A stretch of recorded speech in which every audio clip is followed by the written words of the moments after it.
আসসালামু আলাইকুম। আজকে আমরা এসএসসি 2026-এর রেজাল্ট নিয়ে একটি ভিডিও করতেছি। তো তোমরা দেখতে পাচ্ছ এখানে তোমাদের রেজাল্ট কিভাবে দেখবে, তারিখে দিবে সেটা দেখাবো। তোমরা এখানে দেখতে পাচ্ছ তোমাদের এখানে কাউন্টডাউন চলতেছে আর মাত্র 4 ঘন্টা 9 মিনিটের মতো সময় আছে। আর নিচে ওয়েবসাইটগুলোও দেওয়া আছে। তো আমি এখন মেথডগুলো তোমাদের দেখিয়ে দেবো কিভাবে রেজাল্ট দেখবে। এখানে তোমাদের দেখো, তোমাদের ওয়েবসাইটের লিঙ্ক এখানে দেওয়া আছে, এডুকেশন বোর্ড রেজাল্ট কোথায় কোথায় তোমরা দেখতে পারবে। আর প্রসেসগুলো সব কিছুই সেম, আমি একটু পরেই প্রসেসটাও দেখিয়ে দেবো। এখানে তোমাদের এসএমএস এর মাধ্যমে কীভাবে দেখবে।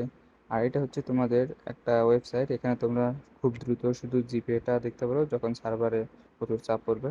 আর এসএমএস এর মাধ্যমে তোমরা কীভাবে দেখবে, এখানে ফরম্যাট দেওয়া আছে এসএসসি, তারপরে বোর্ড, তারপরে রোল, তারপরে 2026 লিখে 616222 নাম্বার দিয়ে দিবে। আরও দেখবে এবছর তোমাদের 1.85 মিলিয়ন শিক্ষার্থী পরীক্ষা দিচ্ছে, তার মানে হচ্ছে প্রায় 18,50,000-এর মতো। আর তোমাদের সর্বশেষ প্রেস বিজ্ঞপ্তি এখানে দেওয়া আছে, পিডিএফ লিঙ্ক। এটা হচ্ছে তোমাদের সর্বশেষ প্রেস বিজ্ঞপ্তি, এখানে তোমাদের 10 তারিখের কথাই বলা আছে। তো মোটামুটি শিওর তোমাদের 10 তারিখে রেজাল্ট হচ্ছে। এবার হয়তো আর রেজাল্ট পরিবর্তনের হওয়ার, ডেট পরিবর্তন হওয়ার কোনো সম্ভাবনা নাই। তোমরা সবাই প্রস্তুতি থেকো, 10 তারিখে রেজাল্ট দিচ্ছে। তার কীভাবে রেজাল্ট দেখবে আমি প্রসেসটা দেখে দিই। সব জায়গায় একই সেম, ফোন থেকে, পিসি থেকে, যেখান থেকেই তোমরা দেখো সব সেমই।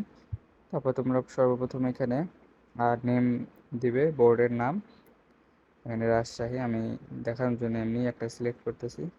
এখানে এসএসসি রেজাল্ট দিবে, তারপর ইয়ার 2026, এখানে টাইপ দিবে ইন্ডিভিজুয়াল। তো তারপরে তোমাদের রোল নাম্বার, রেজিস্ট্রেশন নাম্বার। তো তোমাদের দেখানোর সাথে আমি নিজস্ব এমনি লিখে দিচ্ছি 60-20-85।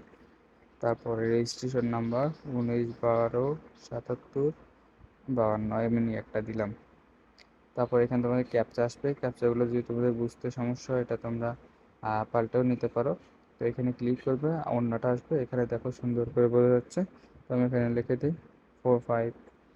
তো এখনও তোমাদের রেজাল্টটা আসে নাই, তাই এরকম দেখাচ্ছে। রেজাল্ট আসার সাথে সাথে এখানে চলে আসবে। তো তোমরা সবাই ভালো থাকবে, সুস্থ থাকবে। ধন্যবাদ।